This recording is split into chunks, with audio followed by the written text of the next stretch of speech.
Olá, boa tarde a todos. Daremos início à nossa segunda aula de SCI. Sou o segundo tenente Carvalho.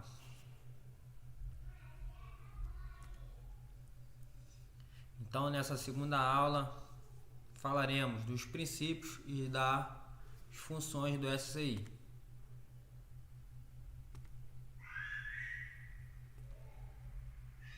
Então, seguiremos a seguinte agenda: os objetivos, os principais princípios do SCI, controle, a organização, o planejamento, a direção e, por fim, as funções do SCI. Digo que essa aula é uma das mais importantes, então solicito a atenção de todos. Então, nossos objetivos: conhecer o conceito do SCI, aprender quais as funções da ferramenta. Então, a gente já abordou o que seria o SCI. SCI é uma ferramenta de gestão. Ela serve para ocorrências tanto de grandes vultos quanto para pequenas ocorrências. Ela tem a estrutura flexível. Com isso, ela pode ser aumentada ou diminuída, no caso, os setores da ocorrência. E ela tem o principal objetivo de atingir a eficácia, um bom atendimento nas ocorrências. Então, o SCI ele segue alguns princípios que são de suma importância, que devemos sempre observar. Primeiro, a terminologia comum. Adotarmos naquele momento uma que seja de conhecimento de todos, não é a hora de ficar inventando. Alcance de controle, todos devem estar cientes do que está acontecendo na ocorrência. Cada chefe ele deve sempre atualizar os seus subordinados. A organização modular ela diz respeito do que os setores ele pode ser grandes se a ocorrência for grande, ou pode ser pequeno se a ocorrência for pequena. Então, não é engessado. As comunicações integradas, ela diz respeito que todos devem ter e devem participar da mesma comunicação. Evitar aqueles jargões, aquelas linguagens restritas ao próprio órgão e utilizar palavras comuns de conhecimento de todos. A gente tem o plano de ação do incidente, que é o plano mais importante, é onde que vai nortear e vai guiar o desenrolar da ocorrência. A gente tem a cadeia do comando, que todo militar ele vai ter um superior e o superior ele vai ter os seus subordinados. Então, se tiver algum problema, alguma solução, alguma sugestão, então tem que ser seguida a cadeia de comando. E por outro lado, a gente tem o comando unificado. Cada militar ele vai ter um chefe e os subordinados, eles no momento da ocorrência, eles só vão responder ao seu chefe para melhorar a comunicação, melhorar o desenvolvimento das ocorrências.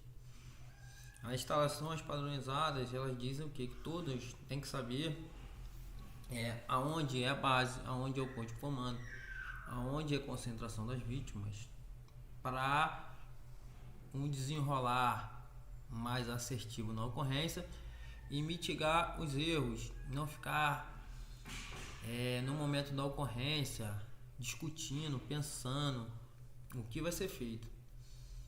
E por fim, o manejo integral dos recursos. Esses são os 9 princípios do SCI. A terminologia comum ela diz o que? A terminologia comum ela diz que no momento da ocorrência a gente não pode ficar inventando. Se a gente treinou de um jeito, a gente vai lá, na medida do possível, executa do mesmo jeito. Não é hora de ficar inventando, não é hora de ficar aplicando nova técnica. É claro que as nossas ocorrências elas são dinâmicas e depende de ações rápidas e também não é engessado, mas a gente tem que observar o cenário e verificar o que dá para ser feito mais simples possível. E todos devem estar cientes do que vai acontecer e não dá para ficar inventando, tem que ser uma linguagem única para todos. Então aqui, por exemplo, isso aqui é um ABT, um caminhão-pipa. Então, todos têm que estar cientes disso. Todos têm que estar falando a mesma língua. Isso quer dizer, esse princípio é um dos mais importantes do SI. Não é à toa que ele vem em primeiro lugar, porque nas ocorrências um dos grandes problemas é essa falta de comunicação que gera confusão no momento da ocorrência.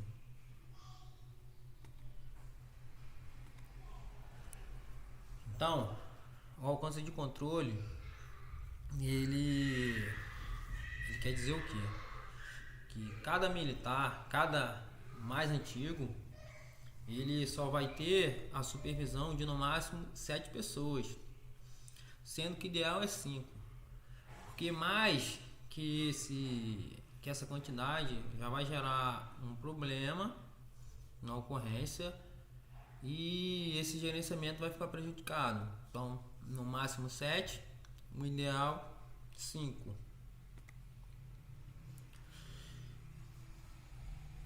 Então, isso aí vai mitigar possíveis erros, conflitos, e sempre tem que estar ciente quem que é o líder da ocorrência, no caso o mais antigo.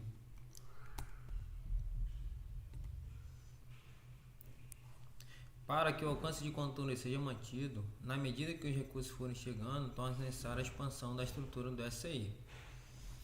Então, como foi abordado, à medida que o SI cresce, a estrutura do SI cresce, se faz necessário ter mais militares para gerência, para não acontecer de um militar ser responsável por mais de 7 militares. A organização modular. Esse princípio permite que as posições de trabalho possam somar-se, expansão ou serem retiradas com tração com facilidade. Então, esse princípio, basicamente, ele diz que não é engessado. Então, vai chegar, por exemplo, vai ter uma ocorrência de resgate. A UR vai chegar no local, ela vai ser o recurso único que vai estar na cena. Então, o militar mais antigo, no momento da ocorrência, ele vai chegar. Ele vai ser responsável pela segurança. Ele vai ser, se possível, chegar um repórter, na medida do possível, ele vai dar a entrevista e várias outras funções, certo? E à medida que for transcorrendo a ocorrência, vai chegar mais gente preparados em condições na ocorrência, essas funções elas vão sendo distribuídas. Então aqui a gente tem uma expansão. Então o outro militar vai ficar responsável pela segurança, o outro vai ser a ligação, o outro vai ser de comunicação, o outro vai solicitar recursos. E também no momento que for sendo desenrolado a ocorrência, a gente pode tirar esses militares, porque não vai ser mais necessário. Essa é a principal ideia da organização modular. Então, a organização modular, ela se baseia no tipo, da magnitude e da complexidade do incidente, sendo que a sua expansão ocorre de baixo para cima, ou seja, temos que ter mais militares na base, na execução, certo? E na medida que os recursos são designados na cena, estabelecidos de cima para baixo, de acordo com as necessidades determinadas pelo comandante. Então, os recursos eles são designados de cima para baixo. Então, isso quer dizer o quê? Que as ordens elas são determinadas de cima para baixo pelo comandante do incidente, pelo militar que é responsável no momento da cena. Então aqui a gente tem uma demonstração aqui de uma organização modular. A gente tem o comando do incidente, a gente tem a staff do comando. Isso, lógico, para ocorrência de grande vulto, é dividido em setores, né? Setor de operações, planejamento, logística, administração e finanças. E debaixo desse setor a gente tem as seções, né? Cada seção é responsável por determinado objetivo dentro do cenário da ocorrência. Então, o setor importante ali das operações, aí a gente tem a divisão das áreas de concentração de vítima, área de espera. A gente tem o setor, tem o grupo de força-tarefa, que é equipe de intervenção e recurso único. Aí também a gente tem a divisão, aí tem a seção de planejamento, seção de logística, seção de administração e finanças. A comunicação integrada, ela diz respeito com o quê? Que as comunicações ela tem que ter um único plano, a mesma terminologia, e os canais de comunicação eles são interconectados. E as redes elas são estabelecidas de acordo com o tamanho e a complexidade do incidente. Então, a gente tem, numa ocorrência grande, a gente tem vários órgãos. Então, para a gente ter um desenvolvimento de uma ocorrência com eficiência, todos os órgãos têm que falar a mesma língua, todos têm que estar interconectados, senão não adianta. Se cada um quiser trabalhar dentro da sua esfera e não falar a mesma língua, a gente não vai atingir os mesmos objetivos, concorda?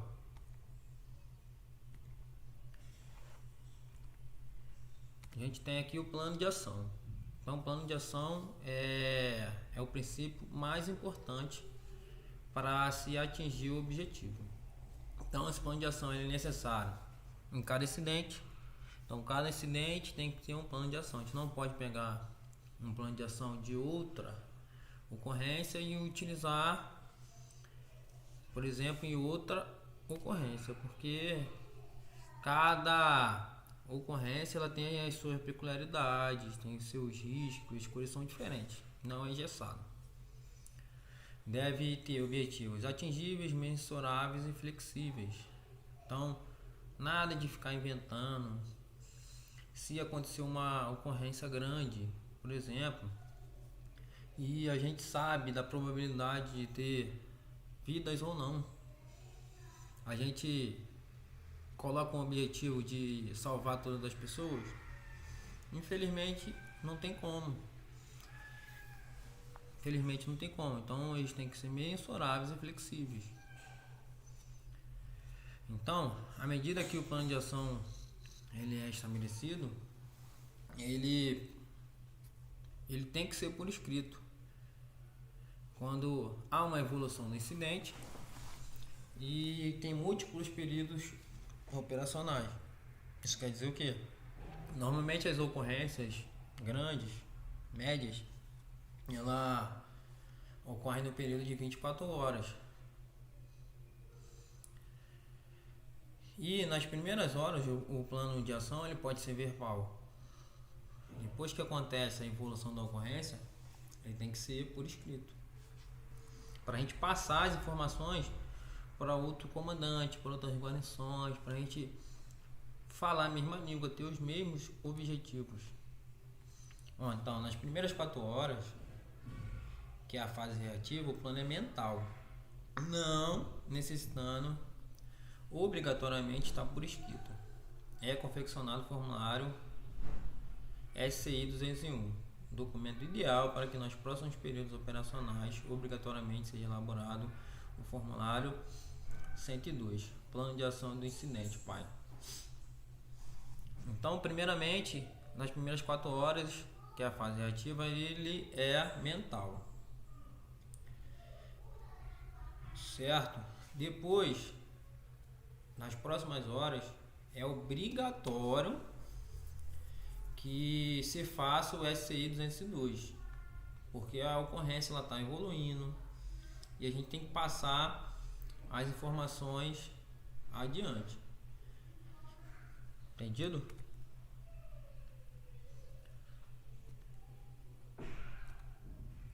Então a gente tem aqui o período operacional.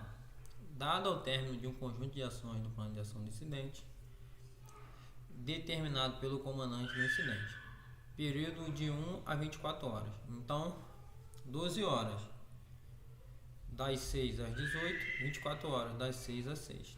Esses são os períodos operacionais.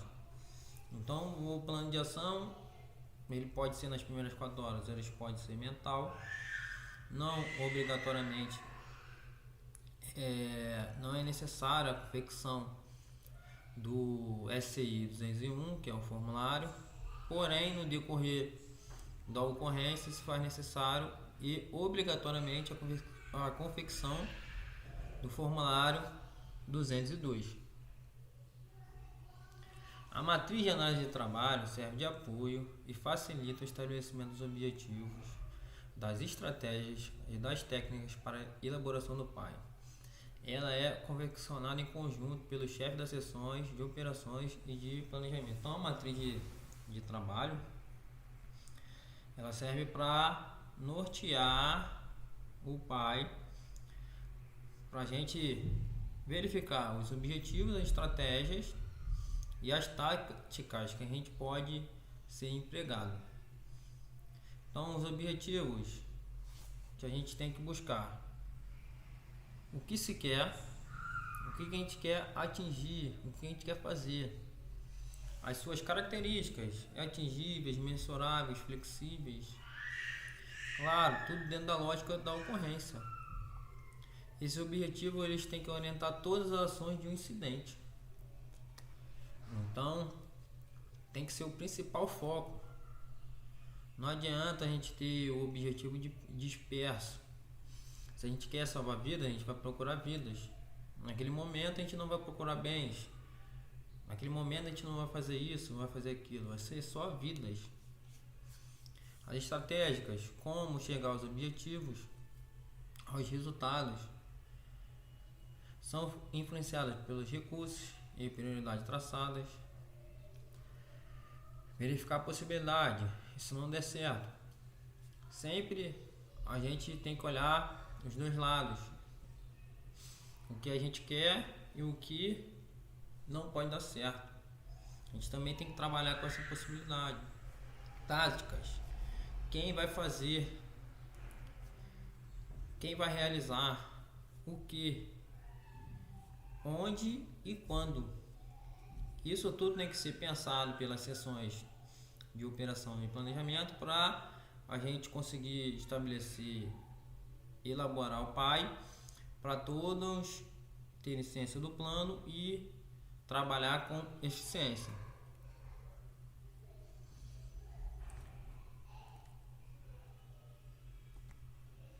Cadeia de comando. Então, cada pessoa ela vai responder e informar somente uma pessoa designada. Então, vai ter o comandante do incidente, vai ter o oficial, o chefe, encarregado, o coordenador, o líder, o supervisor, proporcionando eficácia no cumprimento das ordens. Então, a gente vai ter as sessões a gente vai ter os setores e cada pessoa ela vai responder a pessoa designada, o mais antigo, para evitar a má comunicação, para evitar a dispersão, proporcionando uma eficácia nas ações. Então a gente vai aqui, a gente tem o comando, a gente tem a staff, a gente tem o segurança, a informação pública e o ligação. A gente tem as seções: planejamento, operação, logística, administração e finanças. Então, as operações tratam diretamente com o comando e o comando com as operações. o planejamento ele vai tratar direto com o comando, e o comando com o planejamento não vai ter essa comunicação dispersa. É claro que todos, na medida do possível, vão conversar e vão tentar dialogar, estabelecer um objetivo comum. Porém, deve-se sempre nortear esse tipo de comunicação. Comando unificado. O comando unificado ele diz o quê? Que esses setores, nessas sessões, têm que planejar de forma conjunta, determinar os objetivos para o período operacional, conduzir as operações de forma integrada. Então, esse comando unificado ele quer dizer o que?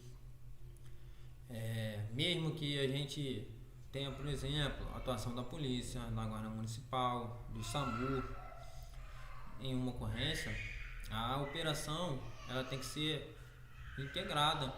Todos têm que falar a mesma língua, todos têm que conduzir as ações com o objetivo geral da ocorrência, certo? E esse planejamento ele tem que ser de forma conjunta. Todas as pessoas têm que estar envolvidas e todos têm que participar. Aqui temos, por exemplo, uma sala de discussão. A gente consegue observar outros órgãos. Aqui provavelmente estão dividindo algumas atividades, traçando objetivos comuns a todos. Então, o comando unificado ele diz o que? As instalações são compartilhadas, são juntas. Então, a gente vai ter o posto de comando, a gente vai ter cada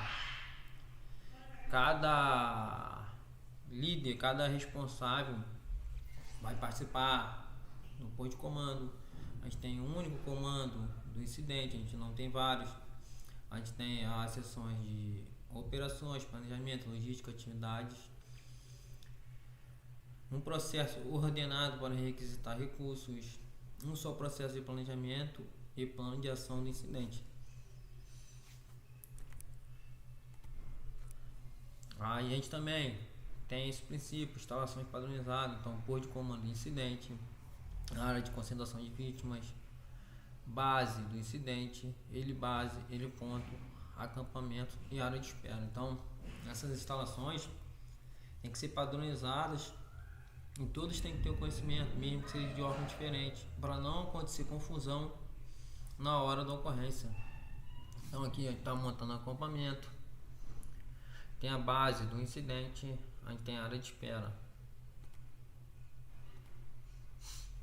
Manejo integral dos recursos garante a segurança do pessoal, maximiza a eficácia, contabiliza e controla o uso dos recursos, reduz a dispersão no fluxo das comunicações, mantém alcance de controle. Esse manejo integral dos recursos, ele tem o principal objetivo de distribuir os recursos, controlar para que todos saibam o que a gente tem, o que a gente não tem, e também com isso a gente vai garantir a segurança do pessoal. E esse manejo integral dos recursos ele mantém o alcance e o controle de todos.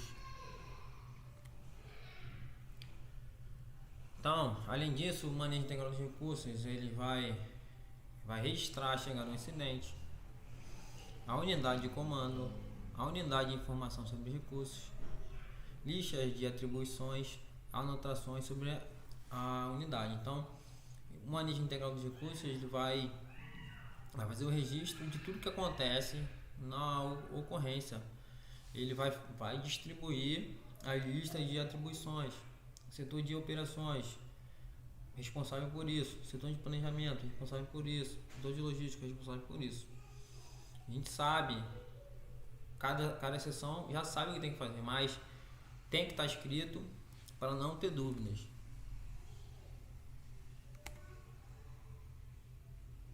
Aqui a gente tem, por exemplo, um exemplo de um SI do Bombeiros de Mato Grosso do Sul. Então, aqui a gente tem do lado esquerdo aqui o nome da operação, o posto de comando, seção de operações, seção de planejamento.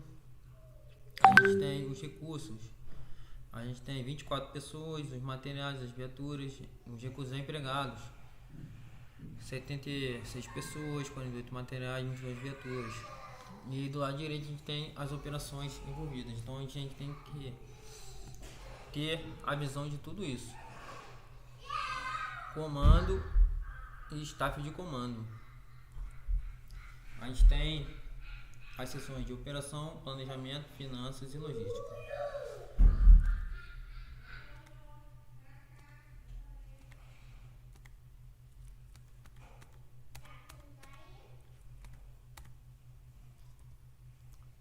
Voltando aqui, aconteceu um probleminha. Então, funções do SI. A gente tem o comando, que é o responsável principal responsável pela operação. Junto do comando a gente tem a staff do comando, que é o oficial de segurança, oficial de ligação, oficial de comunicação, aqui de informações públicas. A gente tem a seção de operações, planejamento, logística, administração e finanças. E dentro dessas seções a gente tem também os setores de trabalho. Então, esses são os principais princípios do SI. E diga-se de passagem, essa é a principal instrução, porque te dá o norte, como é que desenvolve, como é que é desenrolado essa ferramenta da SI, uma ferramenta muito importante e desenvolvida bem, ela atinge muito bem os objetivos, porque vai dividir o trabalho, vai organizar e todo mundo vai saber efetivamente o que vai fazer. Então essa foi a nossa segunda aula. Caso de dúvidas, pode entrar em contato. Estamos prontos.